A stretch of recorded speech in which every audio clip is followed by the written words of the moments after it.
नमस्कार, news capital express देख रहे हैं आप। मैं हूं आपके साथ गुंजर। मध्य प्रदेश विधानसभा चुनाव की नामांकन तारीखों की घोषणा के बाद आज चौथे दिन 26 अक्टूबर को भाजपा प्रत्याशी सांसद राकेश सिंह अंचल सोनकर और कैंट विधानसभा क्षेत्र के भाजपा उम्मीदवार अशोक रोहाणी व बरगी से भाजपा के प्रत्याशी नीरज सिंह और पाटन से कांग्रेस प्रत्याशी नीलेश अवस्थी ने अपना अपना पर्चा रिटर्निंग ऑफिसर के सामने दाखिल कर दिया।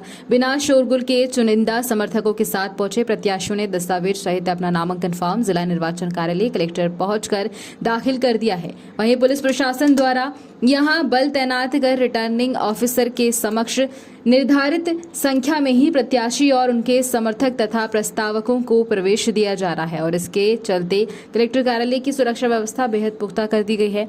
मुख्य प्रवेश द्वार सहित अन्य गेट से भी बिना पूछताछ और जांच के किसी को प्रवेश नहीं दिया जा रहा है।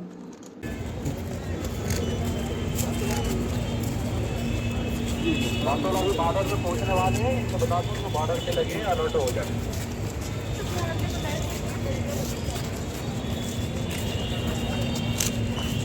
से उत्साह बढ़ा तो नहीं कहता, लेकिन कार्यकर्ता उत्साह में है। कार्यकर्ता का उत्साह चरम पर है और कार्यकर्ता पूरे मनोयोग से अपने अपने मतदान केंद्रों में काम पर जुट गया है।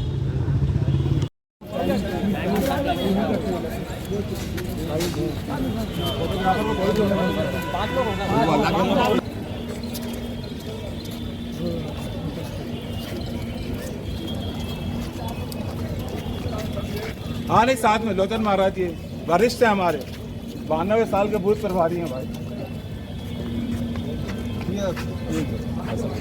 ये पाँच नहीं चार, एक के साथ पाँच नहीं, चार ही हुए ना। अरे एक के साथ चार दादा को मिला प्रत्याशी जी के साथ।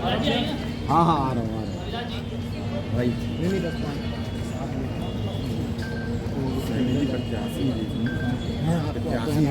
प्रत्याशी तो है ना यार, तो आप अबे साथ में है ना, बोलते रहेंगे तो अकेले गए ना, चले गए। यहाँ के थोड़े प्रत्याशी, वहाँ के प्रत्याशी है वो, यहाँ के प्रत्याशी के है ना हमारे। हाँ तो मध्य में नीचे करो ना भाई, हमारी सही करो। हाँ लो भाई, थोड़ा उधर खसका लो ना, सबकी आ जाएगी। दिनेश भैया, भैया आज फॉर्म भर दिया आपने? जी, जनता एवं कार्यकर्ताओं का भरपूर आशीर्वाद, उत्साह और उमंग थी इस नामांकन रैली में। आधारताल से रैली प्रारंभ होकर लगभग 3.5 घंटे के विभिन्न मार्गों से होते हुए जनता ने अपने घरों से निकलकर मुझे आशीर्वाद दिया विजयी भाव का और भरपूर मेरा स्वागत किया है। मैं जनता का आज कर्जदार भी हूँ कि उनका आने वाले समय में वो ऋण विनम्र भाव से सेवा करके चुकाऊँगा।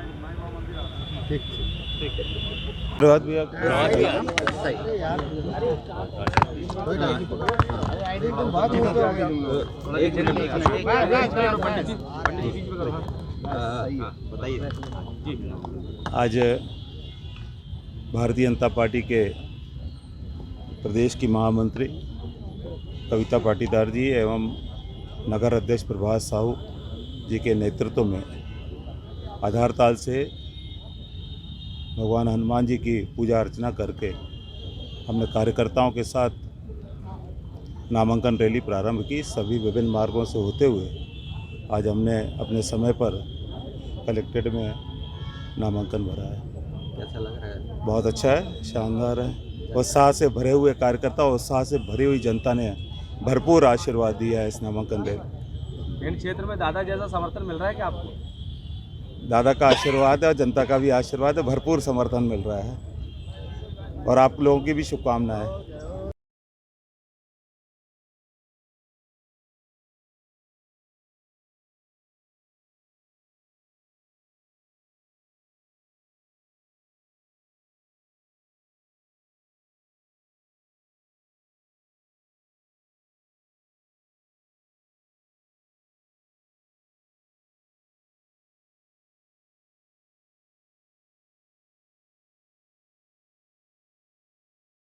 कि अपने आप में वो एक जबलपुर का उदाहरण बन जाए और जब बन चुका है। मैं जब पहले चुनाव में सम्मानित श्री ईश्वरदास महाराणी जी के साथ में चुनाव में गया था तो सड़क पर स्कूटर का चक्का जो होता था वो डूब जाता था। ऐसे गड्ढे थे, इतने बड़े बड़े गड्ढे थे, ये मैंने देखा था। लेकिन अब वहां पर गड्ढे नाम की चीज कैंट में कहीं देखने को नहीं मिलती। ये श्री ईश्वरदास जी रोहाणी जिन्होंने विकास को किया और इस विकास को रोहाणी जी के सुपुत्र श्री अशोक रोहाणी जी उसी पथ पर चलते हुए विकास को आगे बढ़ा रहे हैं। मैं अपनी ओर से, अपने परिवार की ओर से, यहाँ पर उपस्थित सभी भद्रजनों की ओर से, बुजुर्गों की ओर से और कैंट क्षेत्र के एक एक कार्यकर्ता की ओर से शुभकामना प्रेषित करते हुए परमपिता परमात्मा से निवेदन करता हूँ कि पूर्व की भांति इस बार पिछली बार से भी अधिक रिकॉर्ड मतों से अशोक भाई विजयी हों। और मैं अपने मन की बात कहना चाहूंगा कि मंत्री भी बने, ऐसी मेरी शुभकामना है। बहुत बहुत धन्यवाद। भारत माता की वंदे वंदे। धन्यवाद। इस बात का गर्व है, दादा ने जो टीम दी है वो टीम आज वैसी की वैसी मोतियों की माला उसमें बढ़ाया है। हमने मोतियों को बढ़ाने का काम किया है, एक भी मोती इधर उधर नहीं हुआ है। और साथ ही जब दादा का नाम मेरे नाम से पहले लिया जाता है तो मुझे गर्व होता है कि मैं उस पिता का पुत्र हूँ जिसका नाम आज भी लोगों के दिलों में है। इसलिए मैं दादा का नाम जो पहले कोई लेता है तो मैं भावुक भी होता हूँ और इस बात का मुझे गर्व भी होता है कि दादा आज भी लोगों के दिलों में है, पहले उनका नाम लिया जाता है। ये अच्छी बात है मेरे लिए कि दादा हमारे बीच में है। आप सब अब आगे जो वाहन है वो आगे बढ़ाएं ताकि व्यवस्थित तरीके से हम इस रैली का प्रारंभ कर सकें। मंच पर आ जाए।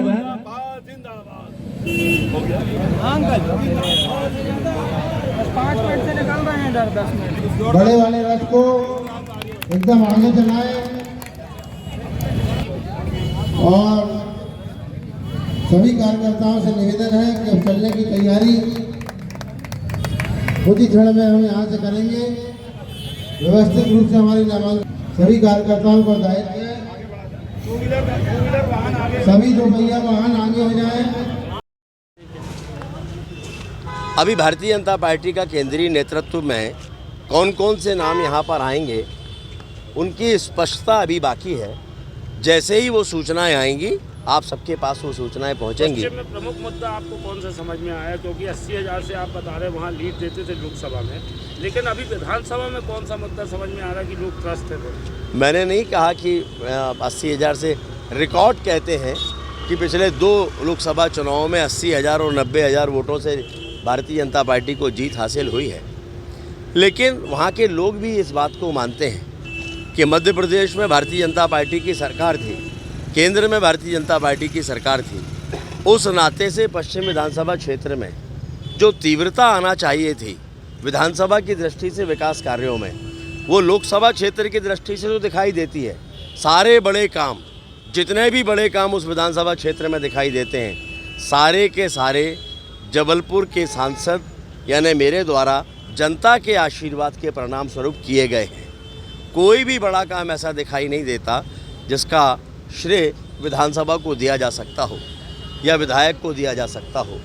जनता ये मानती है कि अगर सरकार के साथ साथ विधायक भी सरकार का हिस्सा हो तो विकास के कार्यों में तीव्रता आती है और इसलिए जनता भारतीय जनता पार्टी को ही आशीर्वाद देना चाहेगी। लगातार आप जनसंपर्क कर रहे हैं, जनता का रुझान किस तरीके से आप?